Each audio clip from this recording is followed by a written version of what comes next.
સુરતની 74 દિવસ બાદ ગઈકાલે નવા પોલીસ કમિશનર મળ્યા છે અને પોલીસ કમિશનરની નિમણૂક થયાના ગણતરીના કલાકોમાં જ સુરતમાં હત્યાની ઘટના સામે આવી છે।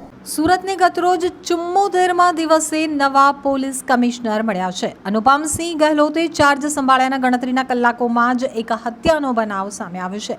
ડિંડોલી પોલીસ સ્ટેશન વિસ્તારમાંથી હત્યાનો બનાવ સામે આવ્યો છે તો ગળા સહિતના ભાગો ઉપર તીક્ષ્ણ હથિયારના ઘા ઝીંકીને હત્યા નિપજાવવામાં આવી છે, જેથી પોલીસ હાલ સમગ્ર હત્યાને લઈ વધુ તપાસ હાથ ધરી રહી છે। તીક્ષ્ણ હથિયારના ઘા ઝીંકી હત્યાની નવા પોલીસ કમિશનર અનુપમસિંહ ગહેલોતને પડકાર ફેંકતો હોય તે રીતે ડિંડોલી વિસ્તારમાં આવેલી જલથાણ કેનાલ રોડ ઉપર તીક્ષ્ણ હથિયારના ઘા ઝીંકીને યુવકની હત્યા કરવામાં આવી છે। હત્યા બાદ અજાણ્યા આરોપી નાસી ગયા હોવાનું સામે આવી રહ્યું છે। તો હાલ ડિંડોલી પોલીસ સહિતના ઉચ્ચ અધિકારીઓએ ઘટના સ્થળે પહોંચી વધુ તપાસ હાથ ધરી છે। ગળા અને હડપચીના ભાગે ઈજાના નિશાન જણાઈ આવ્યા છે તો પોલીસ અધિકારીએ જણાવ્યું કે અજાણ્યાનો મૃતદેહ મળી આવ્યો છે, જેથી મૃતદેહને હાલ પીએમ માટે હોસ્પિટલ ખસેડવામાં આવ્યો છે। રાહદારીનો ફોન આવતા પોલીસ કાફલો ઘટના સ્થળે દોડી આવ્યો હતો। પ્રાથમિક તબક્કે ગળા અને હડપચી પર ઘા કરી અને હત્યા કરવામાં આવી હોવાનું સામે આવ્યું છે। અજાણ્યા ઇસમ સામે ગુનો નોંધી વધુ તપાસ હાથ ધરવામાં આવી રહી છે।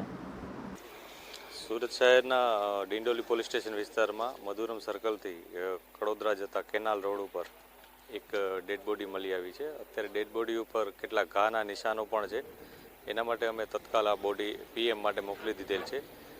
આ જે ડેડ બોડી છે એને આઈડેન્ટિફિકેશન કરવાની અત્યારે પ્રક્રિયા જારી છે। અમે તપાસ કરી રહ્યા છીએ કે આમાં આ વ્યક્તિ કોણ છે પહેલાં, અને ભોગ બનનાર વ્યક્તિ અને એને સંલગ્ન કોઈ વ્યક્તિ મળી આવે તો એની તપાસ અત્યારે ચાલુ છે। ક્યારે કોલ મળ્યો હતો સાહેબ અને કઈ રીતની ઘટના હતી? આજ સવારે 100 નંબર પર કોલ આવ્યો હતો, જેના અનુસંધાને ડિંડોલી પીસીઆર અહીંયા આવી હતી અને એણે ઘટના સ્થળે આવી અને તમામ વિગતોની જાણ કરતાં તમામ અધિકારીઓ, ક્રાઇમ બ્રાન્ચ, તમામ ઓફિસર્સ પણ આવી ગયા છે। કઈ રીતની ઈજાઓ છે સર? કોઈ હત્યાનો મામલો કહી શકે?